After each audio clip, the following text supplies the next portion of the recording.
Hi, I'm Nicole Jacinto. Join us on Healthline with MakatiMed as we discuss the latest health and medical topics with doctors from MakatiMed. For a healthier and uplifting lifestyle, tune into Healthline with MakatiMed on 𝗛𝗲𝗁𝗁 8:10 a.m. Radio Bandido TV. You've got questions, we've got answers. Watch and listen to Healthline with MakatiMed every Monday from 5 p.m. to 6:30 p.m. airing on Sky Cable Channel 224 and on all DTT boxes, simulcasting online on Facebook and YouTube. Listen and watch on your mobile devices. Just search 𝗛𝗲𝗁𝗁 Radio Bandido.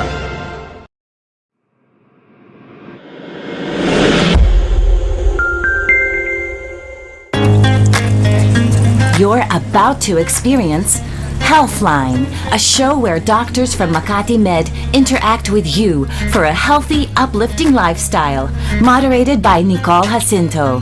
You've got questions, we've got answers. So welcome to Healthline. Hi, everybody, and welcome to Healthline with MakatiMed. I'm your host, Nicole Jacinto. Today, we are going to talk about pediatric checkups and how important they are, why they are so significant, and how to go about it. And with us today, we have as our guest Dr. Michelle and 𝗛𝗲𝗁𝗁. Doctor, what would you like me to call you? Just Dr. 𝗛𝗲𝗁, Dr. Michelle, Dr. Doc Mitch na lang. Good afternoon, Miss Nicole. Good afternoon, Doc Mitch. Yeah. Doc Mitch, okay, that's great. Good afternoon to you. Thank you for joining us on the show. And I'm sure a lot of people would benefit from this. As we say, we've got questions. You've got questions, we've got answers. And I'm sure you'll be able to answer a lot of questions that have to do with pediatrics and how best to care for children as they're growing up. Because you are a pediatric specialist, and I think I'm still okay to go to you, even despite my age. But anyway, doctor, okay, before we start our discussion about, get into the nitty-gritty of a pediatric checkup, can I ask you first, like from the very beginning, how do you get patients? Are they usually referred, or, is there ever a scenario where, you have already like a list of patients who make an appointment with you? Let's say women who are pregnant, like even before they give birth, you get referrals from OB/GYNs and all of that. Because I'm sure many mothers and many women who are pregnant are already thinking about that even before they give birth. Could you tell us just a little bit more about, just briefly? Okay, so most of the patients come from referrals from our partner OB/GYNs. And then the others are they search online with the technology right now, so they can easily search and look for their partner pediatrician that is suitable to their needs. We actually advise the parents to do a prenatal visit with us before giving birth, so that we can guide them on what to expect once they give birth. When it comes to a prenatal visit, since you mentioned that, is it work hand in hand with a partner, let's say obstetrician? Like, is that something like when you check the amniotic fluid and all of that already? Are you involved in that process? Well, it depends on the status of the baby. If the baby's healthy, no issues right away, we just guide them on what to expect when they give birth, and then we can also advise them on what to bring when they're about to give birth. So the hospital bag, that's also another thing that we advise, and what to expect when they give birth already. That's great, doctor. I mean, it's being proactive, about the whole process of giving birth, and then of course raising the child in an environment that is, I guess, the healthiest kind of environment, and also in a way that, it's not just like surviving but thriving. So thank you. Okay, thank you for answering that question. So, okay, let's get down to it. What exactly is a pediatric checkup, doctor? Okay, so when a pediatric patient or a child comes to our clinic, there's two reasons why they go there. First, which is the most common, when they're sick. So it's very outright. when they're sick, they come in and then they ask us to assess them, to assess their current state, and then we give medications or lab requests if needed. And then the second one, this is actually a very important way to visit us because we assess the well-being. So it's actually called the well child or well adolescent or a well baby checkup, wherein they come in and then we check their anthropometrics, their weight, their height for the baby for babies less than 1. We check their head circumference, and then for teenagers we check their BMI. So it's quite a thorough examination because not only the anthropometrics we check, we also check the developmental milestones of the patient. And if they need, we update the vaccinations as well. Yes. So, and when we tackle like pedia checkup, the age starts from actually newborn until 18 years old and 364 days. So the teenagers are included as well. Great. Yeah. Because maybe we can circle back to that later, no? But I already answered the question of like a pediatrician deals with a newborn and then infancy all the way into like, I guess, the age of toddler. I don't know the medical technical term. So the toddler and then the, preteen stage and the teenage up to 18 years old. So you are there basically for about the 18 years, you're the one that that's the patient. Yeah. So you'll see the patient grow up and you're there to help the patient or the child grow up properly, of course, along with the parents taking them to you. So you did mention earlier that when you do a pediatric checkup, one of the reasons is very outright. The kid is sick, so they take them to you and then maybe they have a sore throat or whatever other thing it is. Can I ask you what the most common, usually, and you can break it up into different age groups if you'd like, or just whatever comes to mind. What are some of the most common sicknesses that you see your patients for? Right now, a lot of them are having like cough and colds. It's actually the flu season until probably early February. So a lot of kids are getting sick because they're having cough and colds and fever. And then I think the strain is quite bad the past few weeks because they end up like taking like antibiotics. A lot of kids are getting sick in school.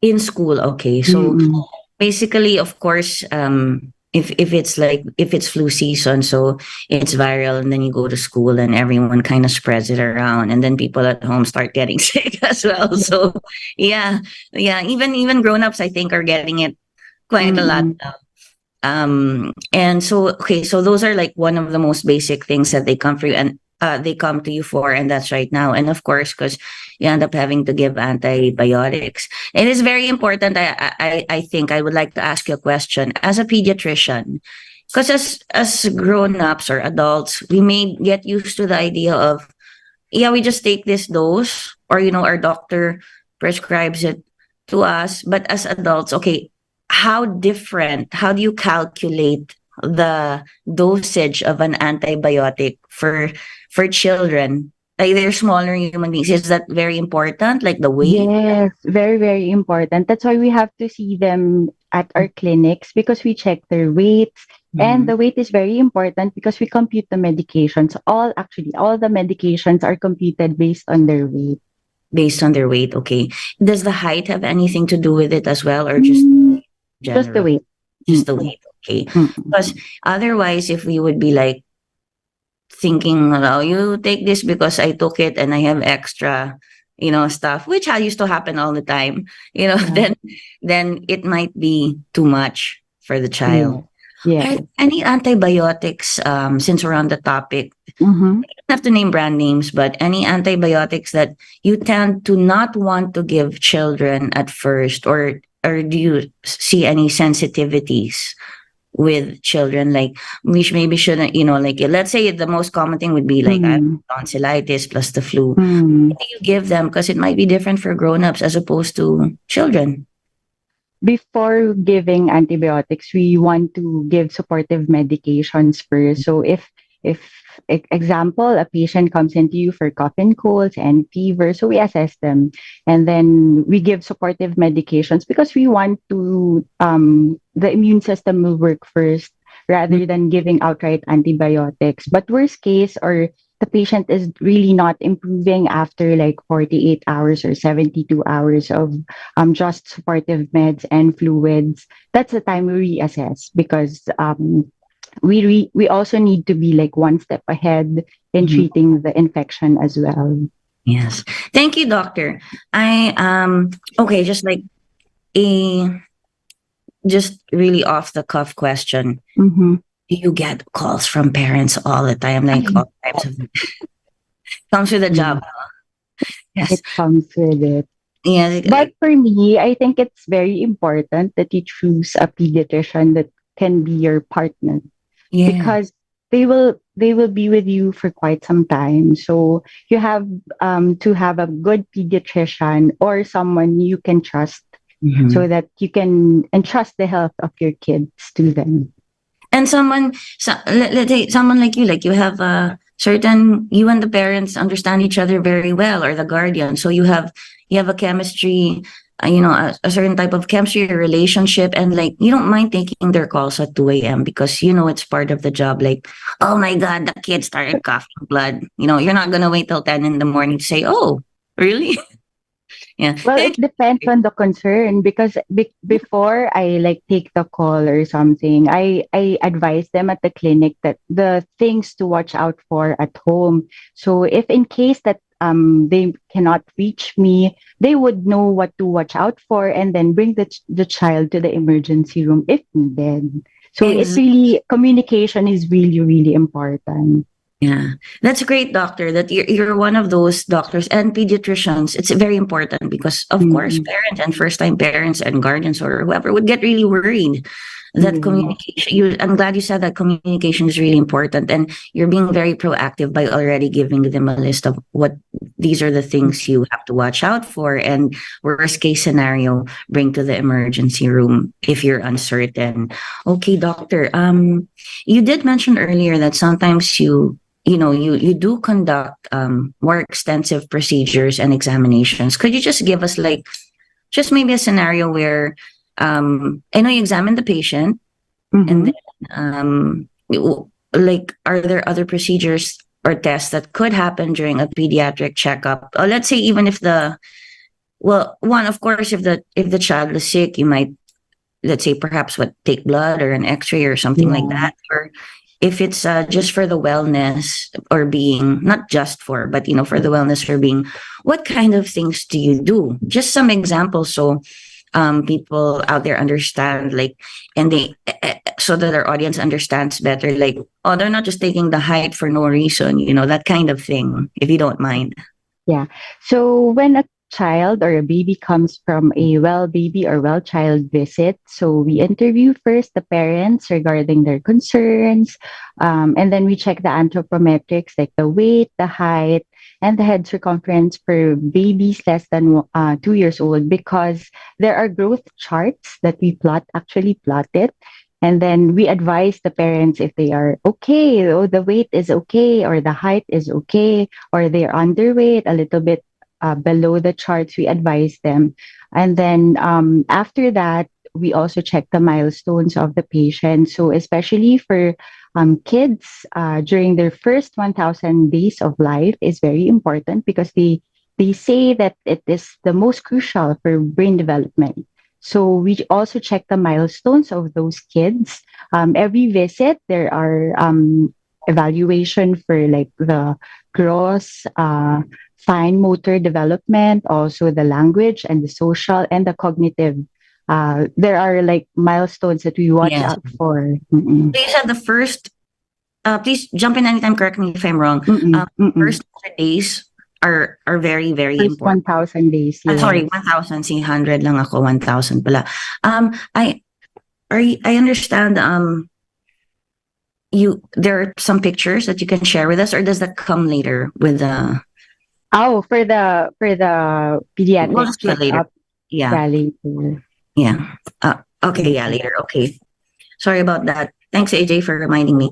Okay. Okay. So at least, there are milestones that you would like. And as you said, like if they're underweight, then you give some advice because first 1,000 days are very important to the development of a child. And this will last for a lifetime, right, doctor? I mean, yeah. Are you also able to, let's say, tell in the first 1,000 days, if a child is, let's say, okay, they're not talking like they should, or there are some things that are not happening. Is that something that you discover during the Yes, first? Okay. yes. Especially when the kid turns one and then they're not uttering words, that's already a red flag. A red flag. Okay. Mm-mm. It'd be like because the child may have a hearing problem or Yes. other. Mm-mm. We have to explore.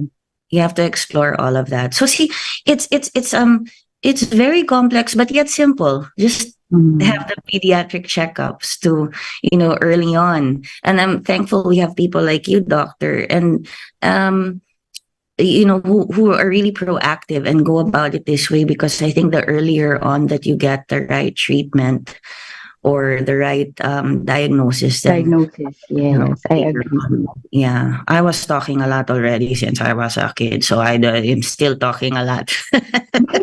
Good thing it worked out for a show like this.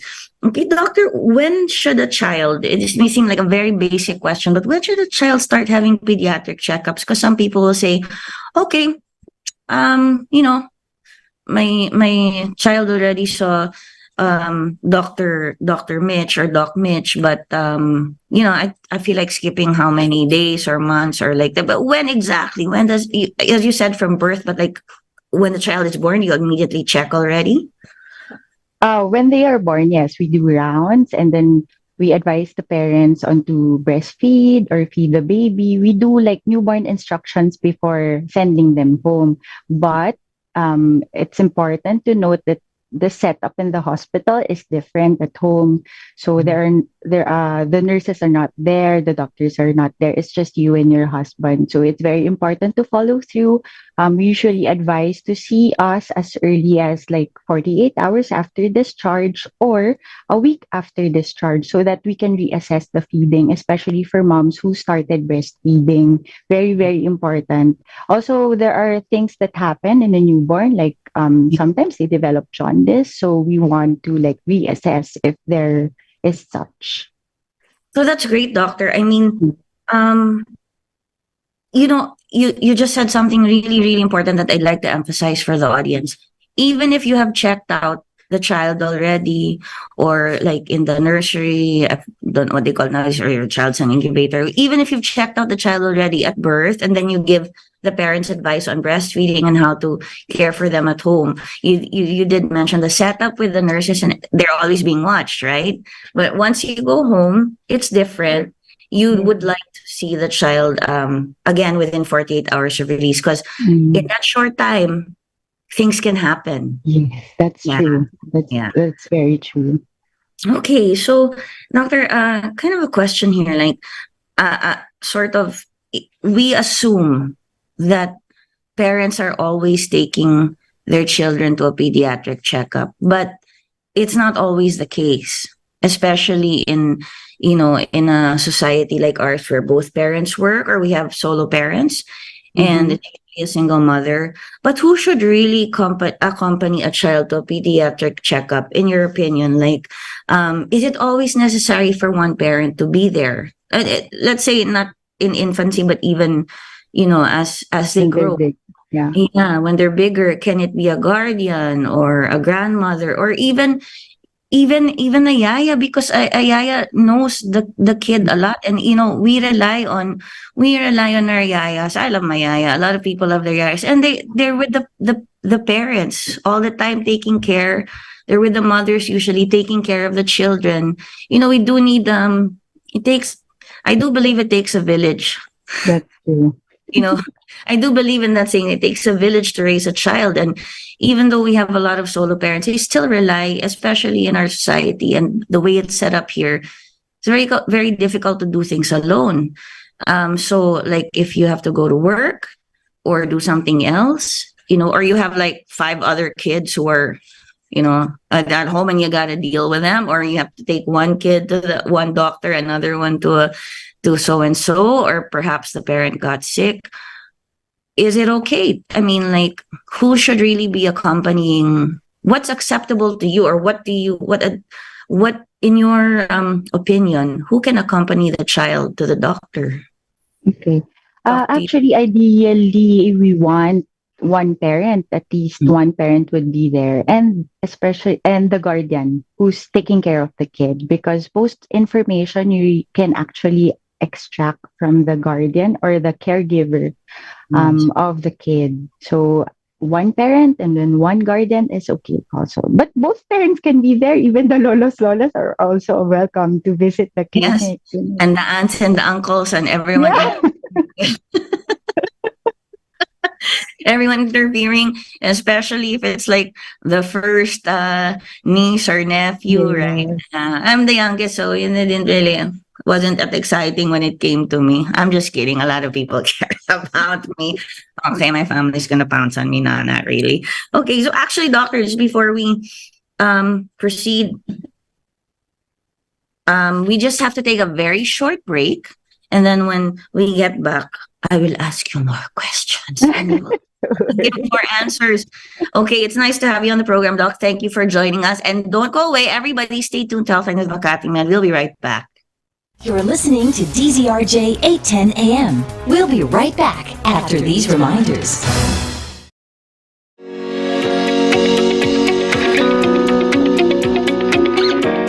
Hi, this is Dr. Jacinto from Makati Medical Center, and I'm happy to share that our world-class quality healthcare with the heart is now more accessible and affordable at MakatiMed Care Access, Araneta City.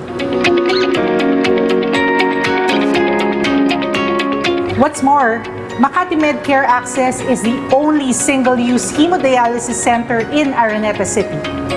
It's now easier for patients to avail of renal care services right in the heart of 𝗂𝗏𝗁. We offer health screening and diagnostic procedures in this facility at affordable rates. You can get services such as mammogram, ultrasound, lab procedures, ECG, and many others. We believe that access to affordable, quality, and compassionate healthcare is a basic human right. And we at MakatiMed Care Access Araneta City are doing our best to make this possible to more people. You can find us at the ground floor of Manhattan Plaza Tower 1 in Araneta Center, 𝗂𝗏𝗁. We are open from Mondays to Saturdays from 7 a.m. to 5 p.m. and Sundays from 7 a.m. to 4 p.m. For inquiries, you may reach out to us at the numbers below. We look forward to serving you here at MakatiMed Care Access, Araneta City.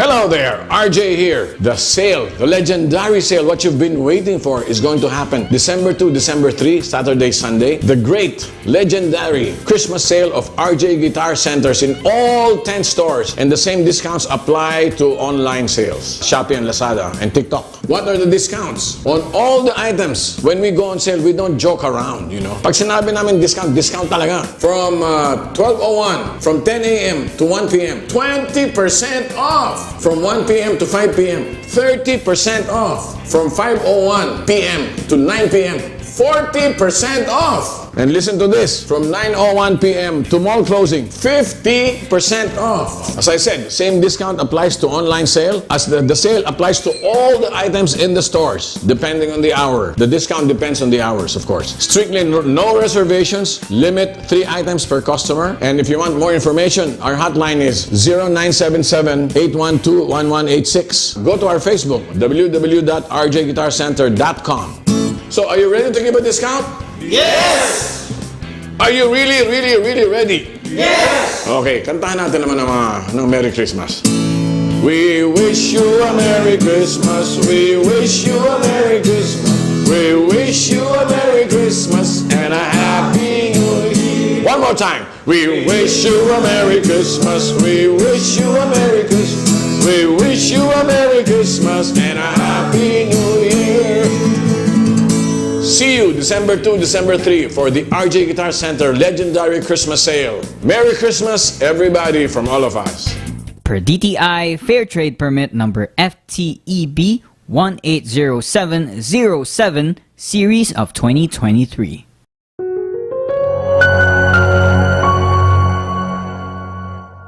You're back with Healthline, keeping you healthy. Moderated by Nicole Jacinto.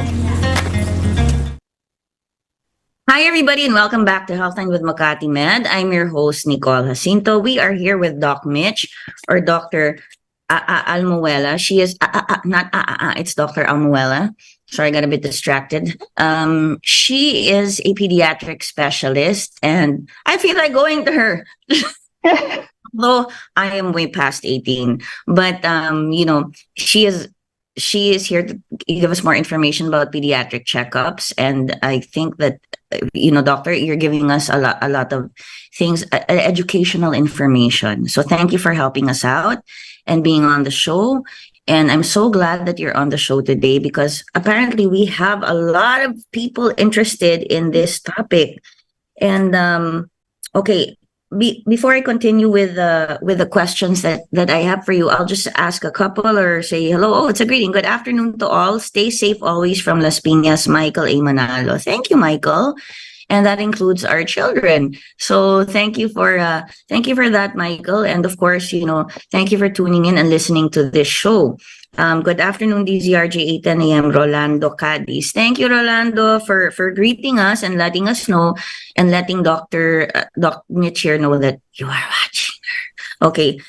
Okay. This doctor, okay, one question and then the others I'll ask a little bit later to the audience if you don't mind. How do you deal with a kid who screams and throws tantrums from Jess? From How do you deal with a kid who screams and throws tantrums? This question is from Jess. Oh, okay.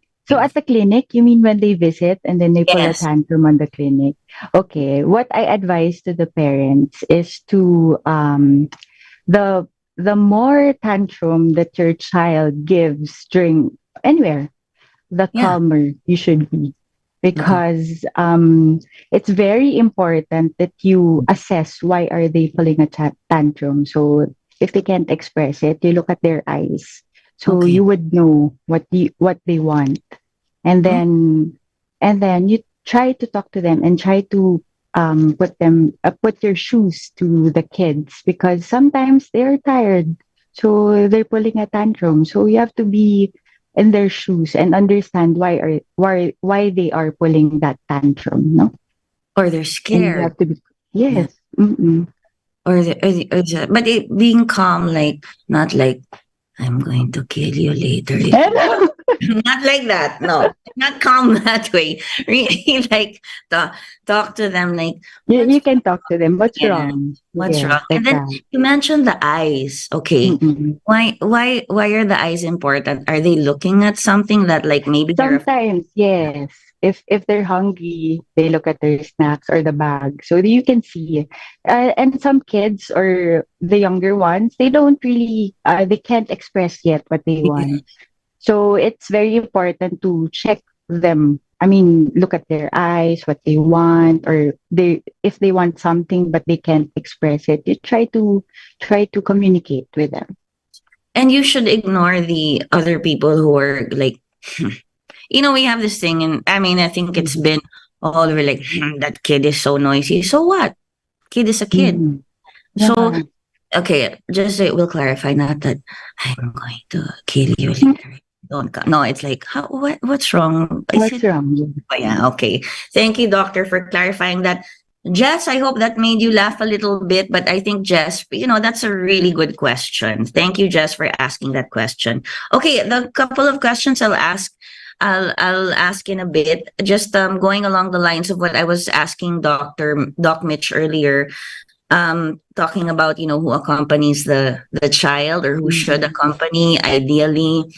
By the way, have you ever seen a kid go in at 4 years old and be like, "Hi, I'm here for my checkup," all alone? No, Okay. Just wondering, you know, 12 maybe? no. No, Still with 16? their parents. Because most of them, even if they are teenagers, they're scared of the dog. Yeah, even the 18-year-olds, you have to force. Yeah. I was always forcing and I'm gonna go on my own. But I did a couple of times. Okay. So anyway, just asking. I mean, you know, yes, medicine is serious. We're talking about serious topics, but we can also enjoy while we're doing it. And, you know, these are, I think, things that many parents and children like me have been through, like remembering our memories of going to the doctor and all of that. So now, okay, do pediatric checkups, following that line, often involve the administration of vaccines? Yes. Especially for the kids less than 2 years old. So it's Oh. part of it. But we respect the parents who do not wish to like give vaccines to their children. We just educate. Very important for us doctors to educate the importance of the vaccine that we are giving, not just because we want to give it, but because it's important for the kid. It's important for the immune system since it's still immature. So very, very important to explain and educate to the parents before giving the shot. Okay, so that already answers my next question would be, do you need the consent of the parent or guardian to administer a vaccine? Yes, you. Is that like written in paper or verbal is okay? Verbal is okay. Verbal Because is we kind of like update their medical records and then we put the stickers for the if they need it. yeah. And then, doctor, are there mandatory vaccines that are given, like even at birth? I'm Yes. just, yeah, okay. Can I ask you what those vaccines are? Like, I guess if that's by law or just, uh, can a parent say, no, I don't want that? Like, there may be some. Can you? Yeah. So there are recommendations from our society. Okay. The things to give. There's actually a schedule for it. But again, if the parent really doesn't want it, we respect. I'm so happy to hear that. You respect that. That okay. So there's nothing mandatory by law that has to be given to a child. Not really. No. Okay. All right. May I ask you what type of vaccines you usually administer? And let's say it's from the point of infancy to 2 years old, because that's when most of the vaccines are given. Like, you know, maybe you can just like give us like examples, and then you can talk about why they're important. That way, in this sense, we're educating ourselves. I mean, you are educating us. Okay, so for infancy, the basic vaccines that we advise to the parents are, so syempre when they are born, so the BCG, so that's for the tuberculosis, and then the hepatitis B. So those are the two vaccines that are given at birth, and then at as early as 6 weeks of age, they can start the second dose of the hepatitis B and what they say the 5-in-1, 6-in-1 dose. The contents are diphtheria, pertussis, tetanus, polio, Haemophilus influenza. So these are the most common organisms that causes like pneumonia, fever, ear infection in children. You know what I reiterate to the parents is that your baby, once they are out, their immune system is really, really young. So from the time that you give birth until about 6 months, as much as possible, we want to like slowly build their immune system by giving these vaccines. So these vaccines are very important because we want to prevent further complications for the babies because their immune system is quite weak yet. So once they get an infection, it may lead to like high risk infections. So we really advise the parents. And of course, with modern medicine and the vaccines have been going on, these types of vaccines have been around for a while. Yes. So, I mean, they are if you have maybe problems with new vaccines or you're not uncertain, but these vaccines, we know they're tried and tested. Yes. So, yeah. So, okay. I'm sorry. Just a question with the TB, is it just one shot, the vaccine now? Yes. The Okay. one that gives you a scar. Yes. Yeah, I have some. But I don't know if it was never mind. Let's not go into my history. I think it was for, forgot. Okay. How the 𝗵𝗶 is still a series of shots. Yeah. That's It's why not just one vaccine. I will never come back for the second. Okay. You mentioned diphtheria. So can you tell us a bit about diphtheria so that people know, why? Because this thing was very serious before. It killed a lot of people. Just a little bit about it, maybe. So it causes like sore throat, and then it's really bad for the kids less than 2 years old, or the kids that are not yet, like, the immune system is not yet very, very strong. So it can cause like obstruction on the area if it's really swollen. So that's why we really advise to give the 6-in-1. So the 6-in-1, the diphtheria is included there. And the tetanus shot, how long does the tetanus shot, how long is it good for when the kid receives it? When given. Yes. Okay, so there's a series of shots, right? So we give like during the first year, we give 3 doses. And then after the first year, we give a booster shot. And then after after under 4 to 6 years old, another shot of that.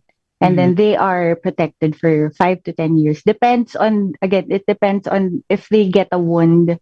So we assess again if it's like dirty. So if it's within 5 years, it's still okay. But if not, we give a booster, something like that.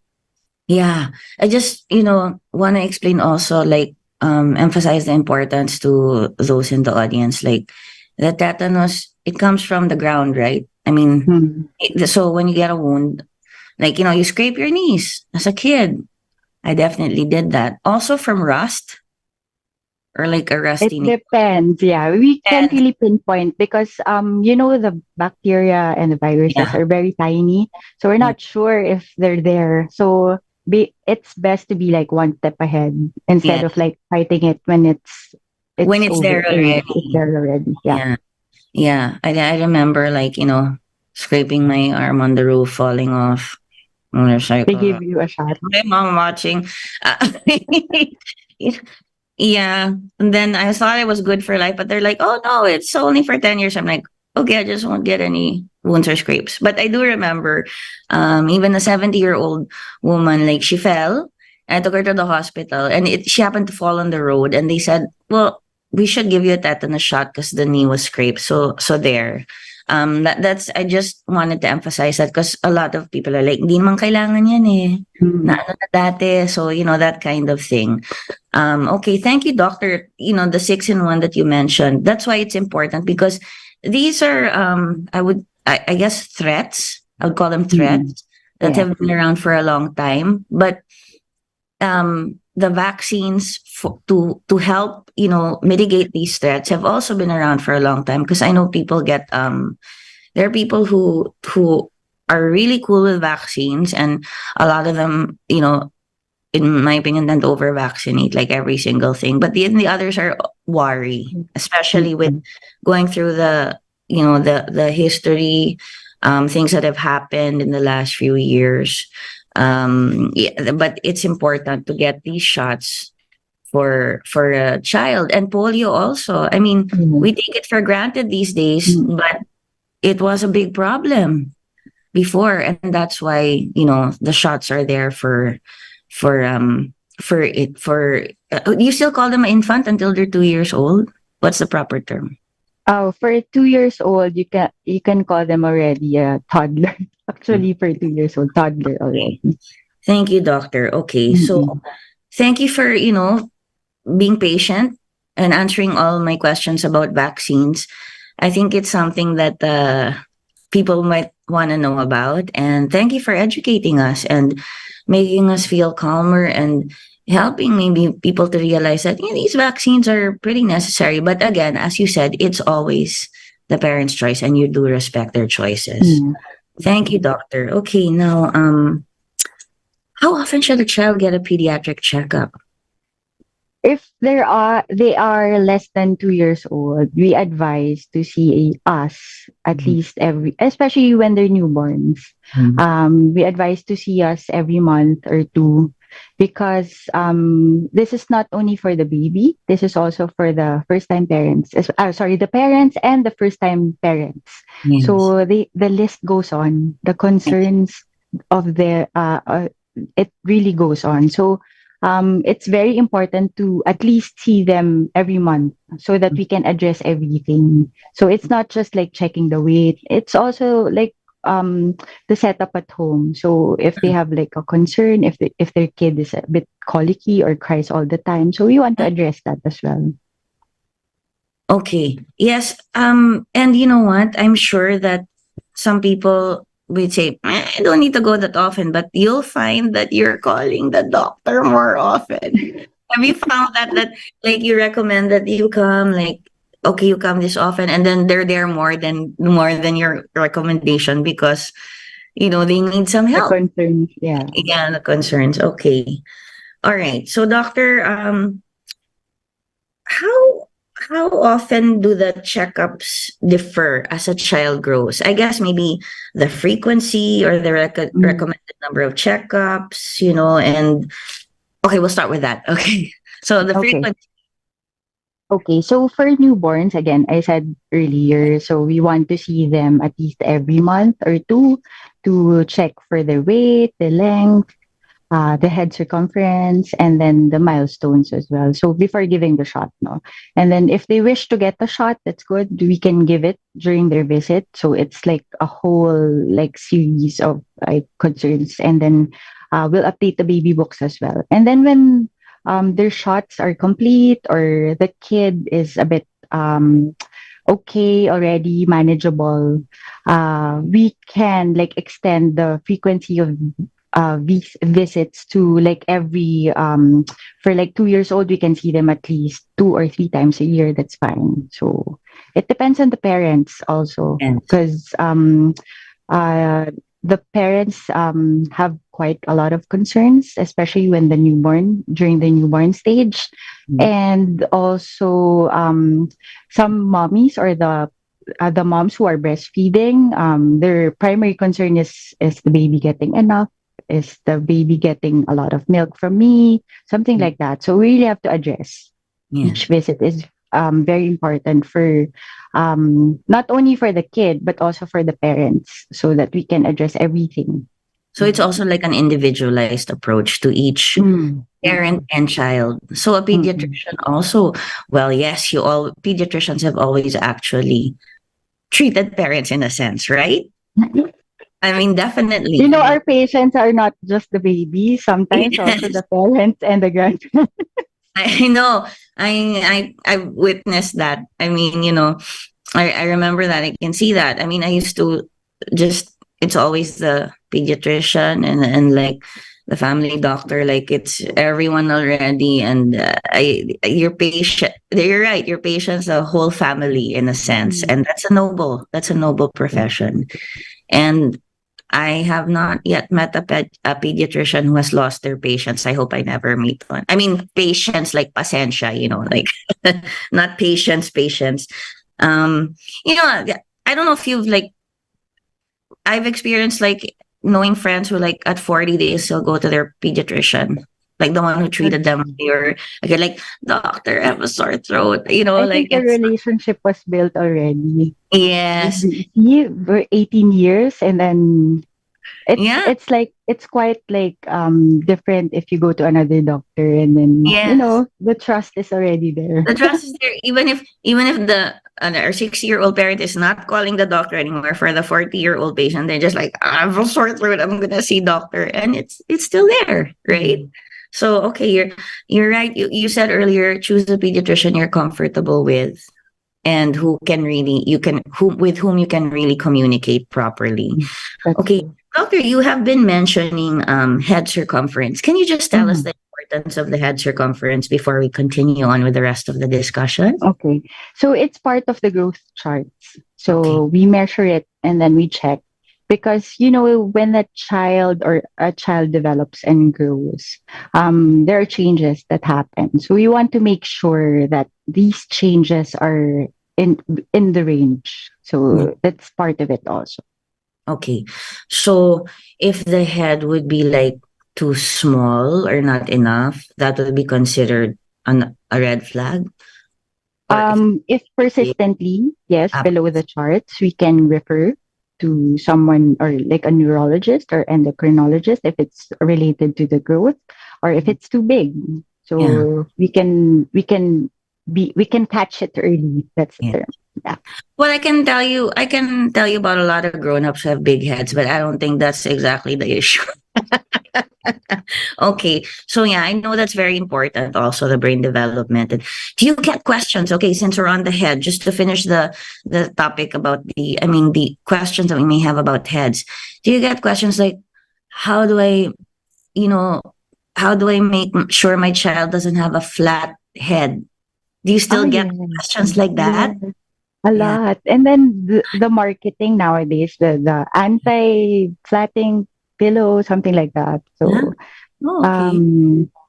with a new like marketing strategies, we still get questions from parents on how Okay. to prevent. Is it really bad to have a flat head? Hmm, I think if they grow their heads, I mean the hairs, Yeah. it wouldn't be an issue. But Yeah. some parents or mostly the grandparents would be concerned. Yes. Yeah, because of the age, because that was a thing during their time. Mm, And then, okay, with SIDS, with sudden infant death syndrome, do you mm. really, sorry, I'm asking, this is just, that's how my brain works. It goes everywhere. Like they were saying that because some kids, is this true or false? Like, buck the myth. Mhm. Or is it because like some children are not being watched when they're sleeping and they fall asleep flat on their face and suffocate? Or is sudden infant death syndrome something totally different and not related to that?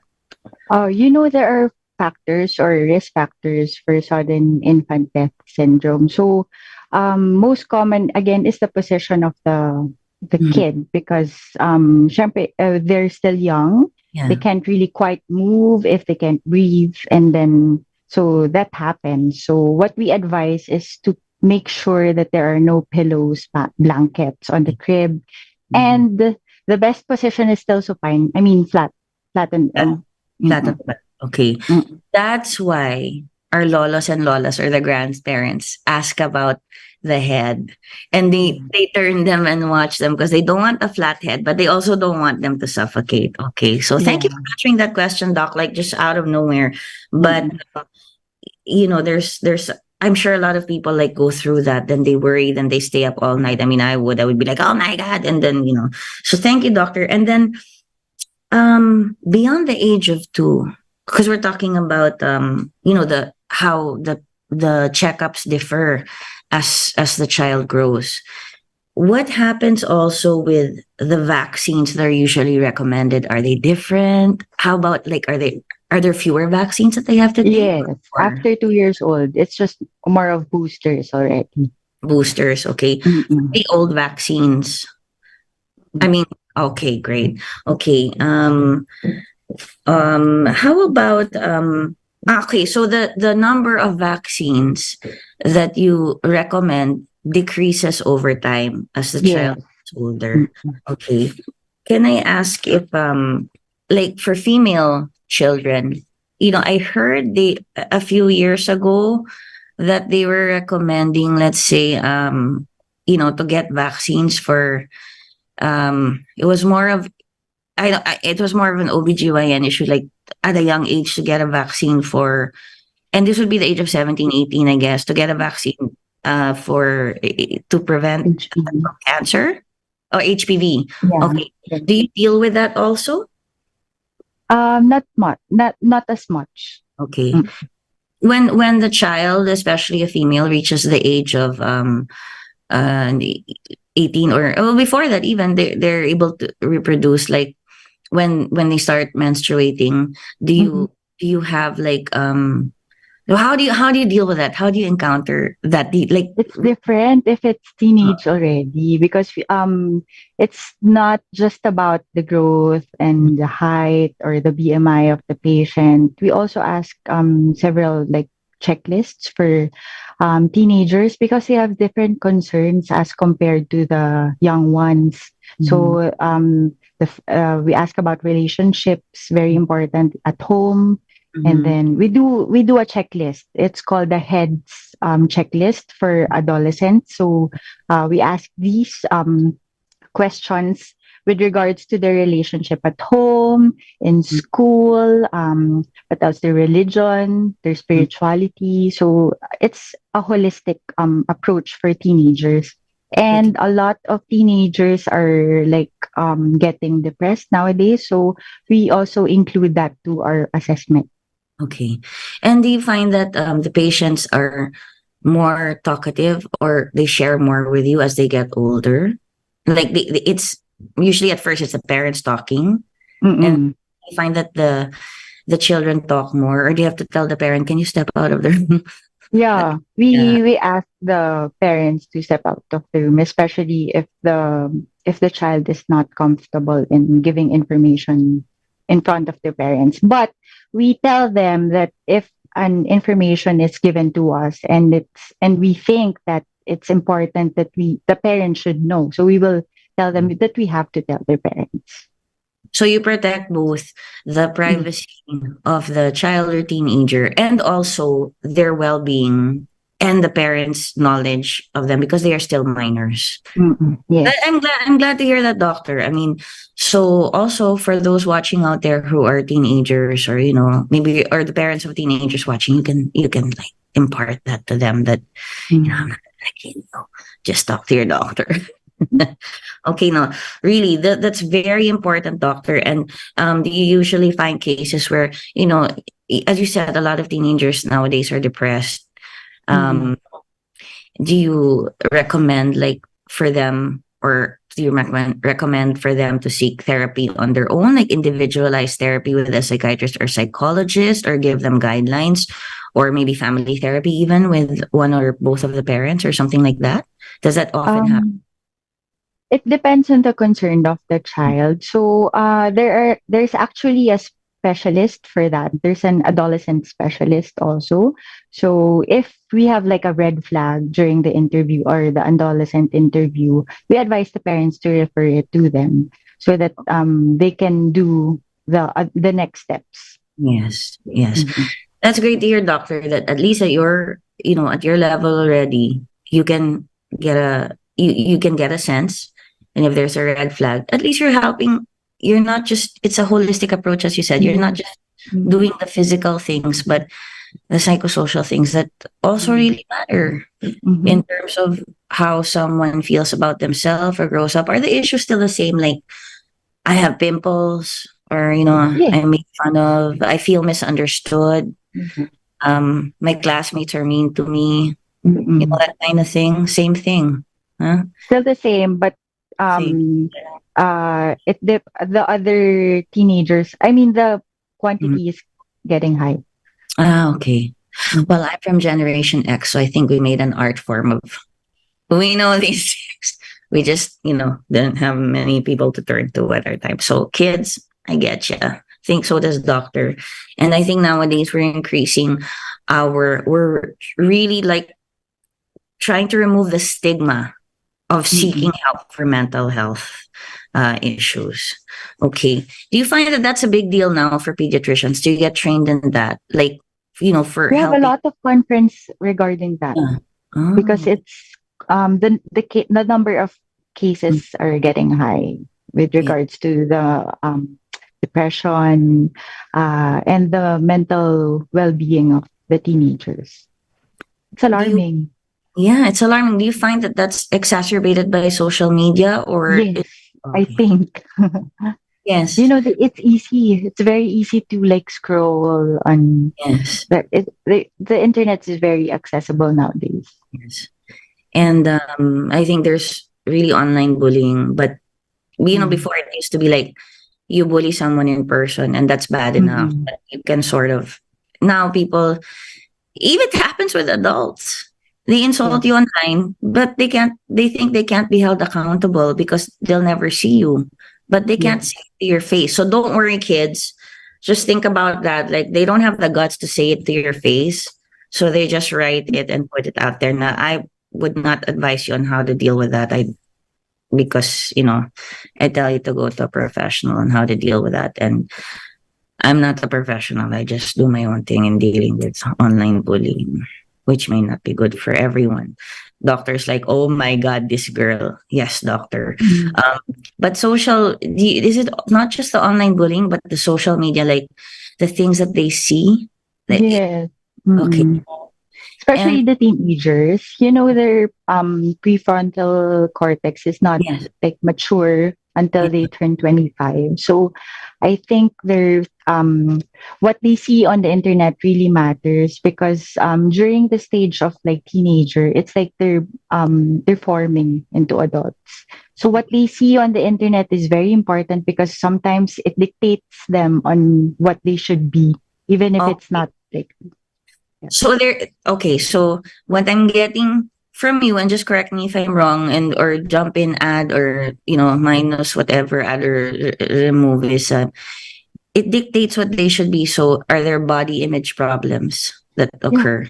Okay, so they want to be thin, or they want to be like this, or they think they should be this rich and be able to afford a certain lifestyle, be out all the time, and then they feel bad because they're not.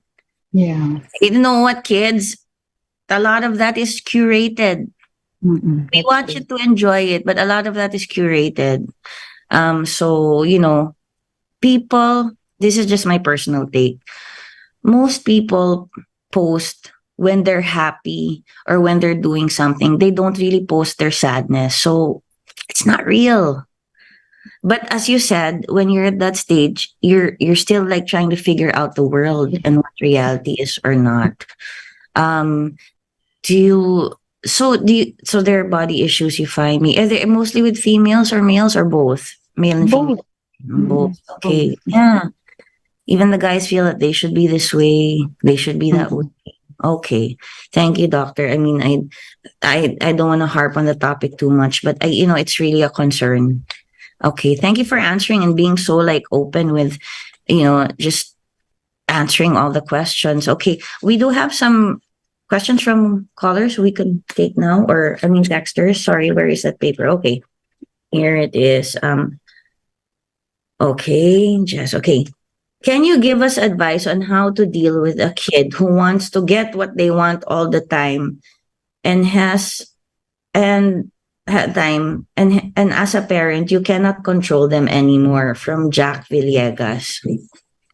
How old is this kid? So we have to also know that. Okay, sige, we'll wait for Jack's answer. Jack, Okay. And then we have this question. Hi, Doc, and ano po ba makipag-deal sa bata na ayaw or takot pumunta ng doktor? From Christina Villarreal. Okay, that one I can answer, kasi this one is like a common concern. Yeah. Some of my patients, when they come into the clinic, at the door, they're crying already. So I feel them. I think Okay, so okay. yeah. So what I advise to the parents is to prime them. The kids, they associate each doctor visit as a shot visit. So they're scared. Injection.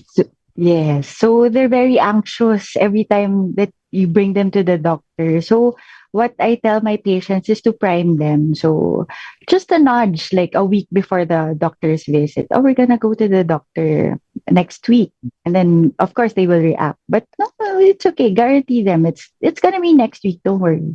And then after 2 days before or the night before, you give them a nudge again that we're gonna visit the doctor. Or another thing is, when they're playing, you can give them a set of like doctor toys, just to like ease up the anxiety. So you can do that at home. Okay. Doc, how are the doctor toys now? Have you seen them? I haven't seen, because the old doctor toys had the eye. Yeah, the eye. The stethoscope. Stethoscope, I think They the have a one. thermometer. Yeah. Yeah, I mean, we of course used to have it in the doctor's bag, but Mm. now it probably looks a little different. But that's a great idea, Doc. I mean, yeah, my mom did give us doctor kits, so you know we can play doctor, Mm. and it eases us. Also, mommy, I'm going to tell people, but you used to bribe us like after you go to the doctor, Oh, we're that's going. another thing. Yes, you're gonna After get you go to the something. Yeah. doctor, we're going to go shopping and each of you can have just get the toys you want. Thankfully, we weren't naman masyadong brat na kids now. But it was like, okay. Di ba? Konting I'm sure bribery still happens these days. But thank you, doctor. That's very important. Mm. Good psychology. Tell the kid ahead of time. So not yung surprise, ganon. Not yung surprise, Mm-mm. we're here. And then, Because they're not going to be able to prepare for it. You know, the kids, they're very wise nowadays because us when we were younger, di ba parang the parents just bring us to the doctor. But yeah, now you can actually talk to the kids. You can prime them. Mm. yeah. Yeah, it's always actually the injection you're afraid of. Yeah. Until but I'm already used to having blood taken. So can you just stick a thing in there and then inject it into the but it's always the injection we're afraid of. Yeah. I have to admit, okay, I'll say something personal. I once threw a tantrum in the doctor's office and I crawled up the annoying. I did not want to receive the injection. So that happens. I don't know how they dealt with me. Okay, apparently, okay. So Jack Villegas says that, I'll repeat the question. Yeah. Can you give us advice on how to deal with a kid who wants to get what they want all the time? As a parent, you cannot control them anymore, and the kid is 2 years old. That's very typical for a 2-year-old. The temper tantrums. So, they usually start at 2. You know what? Again, what I said earlier, communication is very important. So you have to ask the kid what they want, and then when they say something that it's okay to give, you give it. Okay. And then if it's not, you have to be firm. Both Yeah. of you, the mommy, the daddy, no good cop, no bad cop. Everyone should be consistent with disciplining with the kids. No, you cannot have a scotch on the rocks because you're only 2 years old.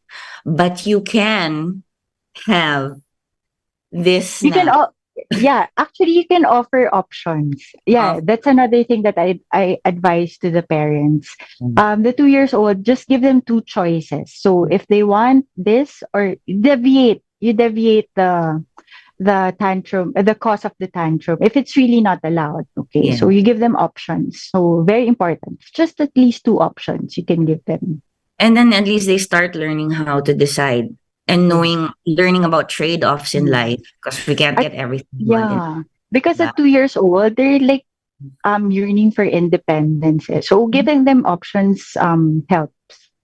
And I guess it's just a mode of expression. Na, I want this, I want that, I want, and is there something going on in their temporal lobe at that time that also makes kids more prone It's still developing. to developing? Okay. Mm-mm. Maybe mine is still developing until now. I'm just kidding.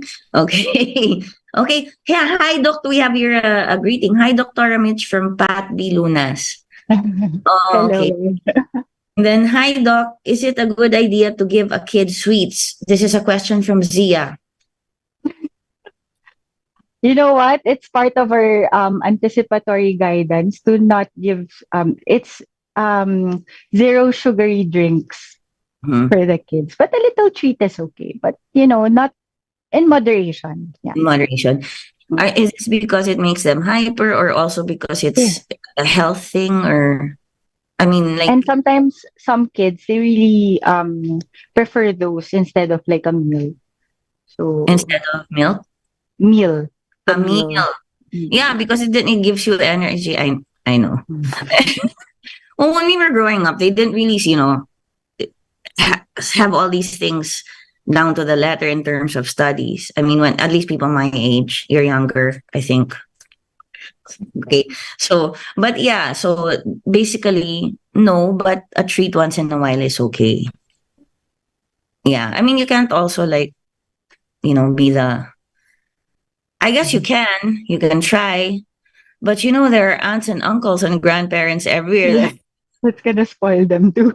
Yes, like I'm not gonna give my kid sugar, but when my niece comes around, here, have a candy. So yeah, but it's a good idea, I guess, not to, Zia. I mean, that's the kind of rule there. Okay. This is from Camille Laksamana. Good afternoon to stay safe, everyone watching from Uruguay. Wow.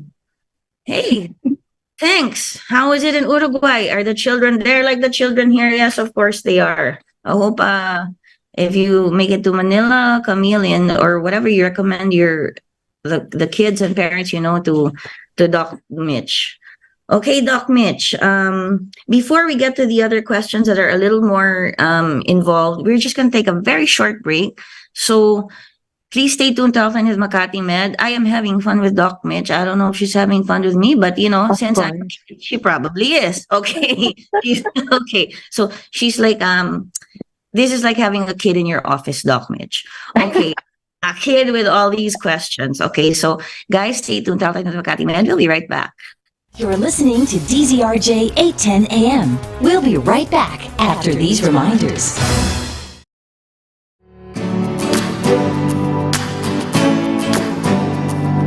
Hi, this is Dr. Gia Season and welcome to MakatiMed Wellness Center. Located at Ayala North Exchange, the MakatiMed Wellness Center is a warm and comfortable state-of-the-art lifestyle center where executive checkups and services that address holistic patient care and wellness can be done. We have a skin and laser hub, diagnostic imaging, health screening, mind and wellness care, and physical medicine and rehabilitation. The Wellness Center is equipped with modern facilities and staffed with competent healthcare professionals who are committed to deliver premium, personalized, and easy access healthcare services for both adult and pediatric patients alike. This is a great place to prioritize your health and well-being without having to be at the hospital setting. We are open from Monday to Saturday at 7 a.m. to 5 p.m. at the 7th floor of Ayala North Exchange, Tower 1 in Makati City. It is also accessible from the MakatiMed Hospital through a bridgeway to Ayala North Exchange. For inquiries, you may reach us at these numbers. We look forward to serving you here at MakatiMed Wellness Center.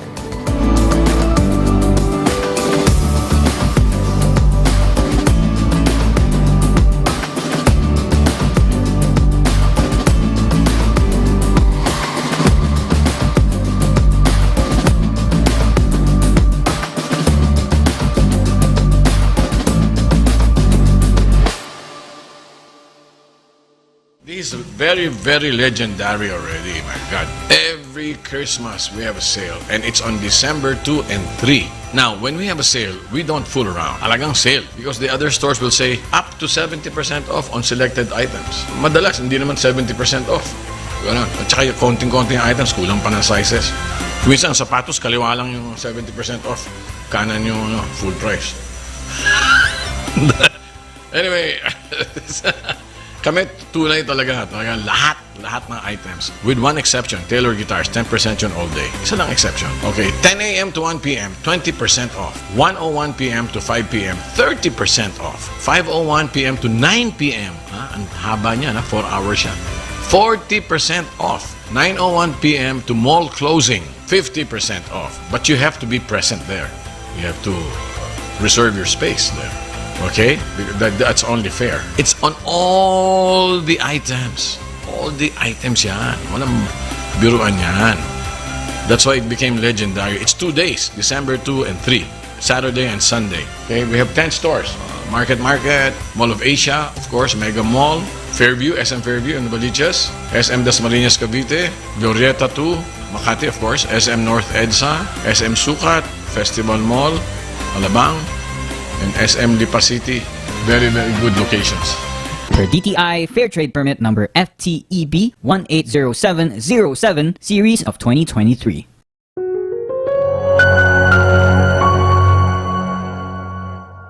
You're back with Healthline, keeping you healthy. Moderated by Nicole Jacinto. Hey everybody, welcome back to Healthline with MakatiMed. We're here with Doc Mitch or Dr. 𝗛𝗲𝗁𝗶𝗶. If you want to look her up and, get her as a pediatrician. I'm sure she has many patients already because she is an accomplished doctor, but still, she might take you in. And today I am the kid who is asking a lot of questions in the pediatrician's office. I just want to say something though, about the sale, the sale that you've been seeing of RJ Guitars. It really is a great sale. I mean, when Ramon Jacinto says it's 70% off, it's really 70% off and 50% off and all of these things. So yeah, I think I'm getting tempted to go to that 2-day sale. So anyway, it's a great thing. Go and get it. And maybe your kids play guitar. I don't know. Or maybe you want a guitar so that, you can de-stress from the kids not wanting to go to the pediatrician sometimes. Anyway, doctor, so we're back on the topic to get a bit more into what you do. Are there specific developmental markers that, the parents or guardians should discuss or be aware of during checkups? I mean, I know you've discussed part of that already, but just to remind us maybe or reiterate. Mhm. So for infants, very important is the connection between the parent and the infant or the baby. So speech is very important. So even babbling. So as much as possible by 1-year-old, the kid should be babbling already, because if not, that's already a red flag for it. And also, again, as I've said earlier, we evaluate the kids' cognitive, social, language, and the motor skills at each pediatrician visit. So we give you what to expect. Example, on the 6th month, your baby's gonna sit with support, something like that. Yeah. So it's very important that you visit your pediatrician because you will learn a lot. Yes. And maybe at a certain time expect some walking or the first steps. And okay, can you do a myth buster right now? Is it easier for a kid to say mama or papa? Because some people fight about that. Like, you said mama first. No, I said papa first. No, that means the kid is smarter. No. Is it the same? Is there a difference between saying mama and papa? Based on like developmental pediatricians, the word dada is easier than mama. Okay. So, dada is easier than mama, but often mama comes out first. Yes. Okay, there we go. We settled that. Thank you, doctor, for, busting that myth na no, kasi, or giving us what's, the actual score on what it is. And then, okay, can you tell us how you've already gone through this, but and you said like, prime the patient, but how can a parent or guardian prepare for a pediatric checkup, like maybe on their own, and also prepare the kids so that they get most out of the appointment, so that they get Okay, so for the kids, we've already talked about that a while ago. You primed them. But for the parents, especially for my patients, I advise parents or the guardians to list your concerns at home, whatever that you want to talk, or the topic or the concern that you have with your kid. It's very important to for us to address that because, again, when you go home, it's different already. So it's best that all of your concerns would be addressed during our visit. So make the most out of it. So we wouldn't be offended with those questions because we want to be the partner as much as possible with your child's growth and development. So it's really you're very open with communication and take as many questions as possible. So as you said, list down everything, maybe keep a notebook.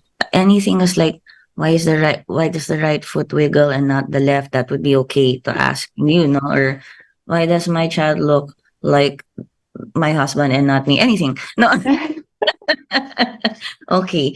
Doctor, what are the most common questions you get, or concerns that the parents have? Like, you can choose any age or talk about all ages, as their child grows and they bring them to you for visits, or the parents probably, it's them that you're treating their concerns. What are like some of the most common questions? Choose. The top one of my head would be if the child has fever, should they take a bath? That's always a common Yeah. question.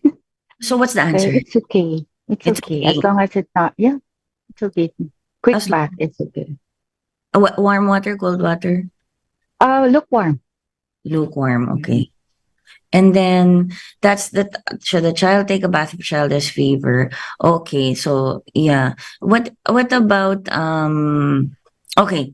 So that is at the top of your head the most common questions, and the most common. Are there any other common questions like, is my child too short or whatever, or is my child too tall or anything like that?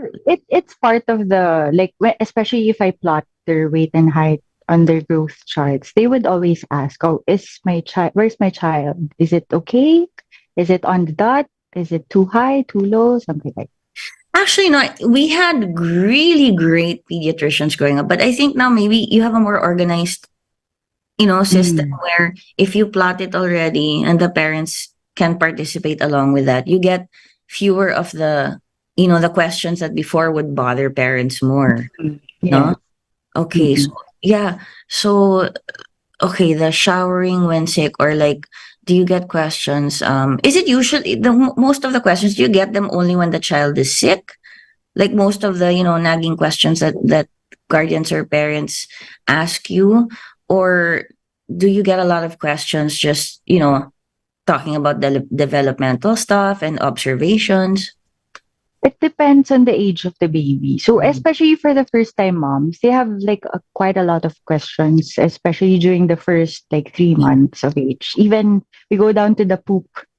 Yeah. So they send photos. So it's very important for the pediatrician to reassure that it's okay and educate the parent. So again, part of our job is to make sure that the kid is okay. So you have to communicate every time. Okay. Yeah, even down to the poop you said, no, because why is my kid pooping green? Because you gave them vegetables or something like that. Yeah. Okay. Why is it soft? Why is it hard?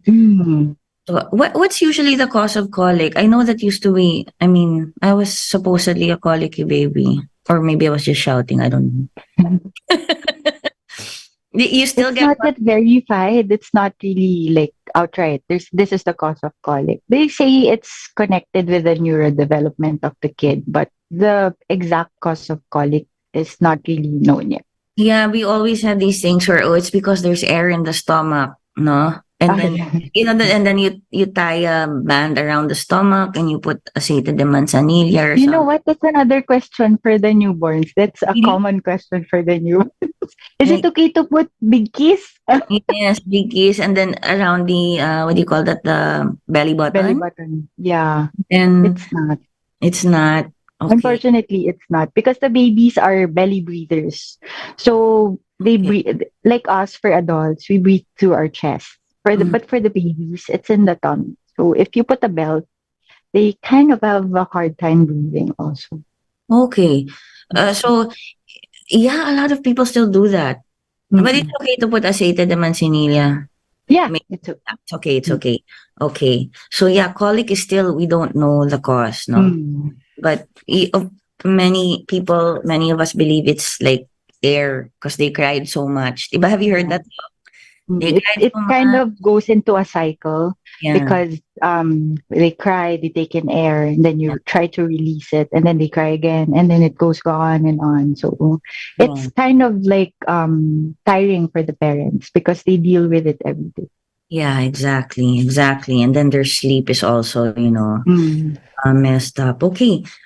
Now, doctor, do you feel the need to promote a healthy lifestyle and healthy habits with the parents of the child? Like, if so, I mean, do you feel a need to, I guess, proactively, kind of tell the parents or propose to them that, hey, maybe you should have a healthy lifestyle for yourself and the kids? And if so, how do you approach that? And what do you recommend? I mean, do you find that some parents are like, don't tell me how to live my life? Or is They listen. They listen to it. And then we just give advice. On example, the most common anticipatory guidance we guide to the parents is that we follow the 5-2-1-0 rule. That's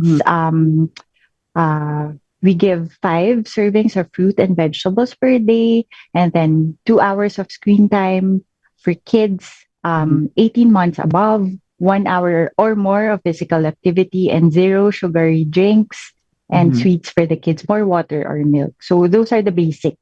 And then comes with the concern of the parents, like if the kid is not eating vegetables or very picky, that's another thing we tackle. And then we also check the lifestyle of the parents, because the kids are they do what they see. Yes. So they follow it. So if the parents don't really eat vegetables, how can you force the child to eat? So yes.